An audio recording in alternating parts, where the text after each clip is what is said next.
eleganță și stil, deși nu te sfiești să apelezi la sex appeal.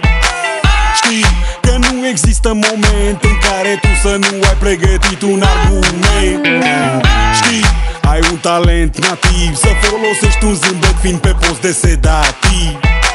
Știi, dar se observă ceva, n-ai un băiat pentru culoare în viața ta. Știu, atragi mereu interes și ești obișnuit să ai succes. Știu că ți se pare ușor să ai un pas în fața tuturor. Știu, îți place să fii direct și faci orice ca să impui respect.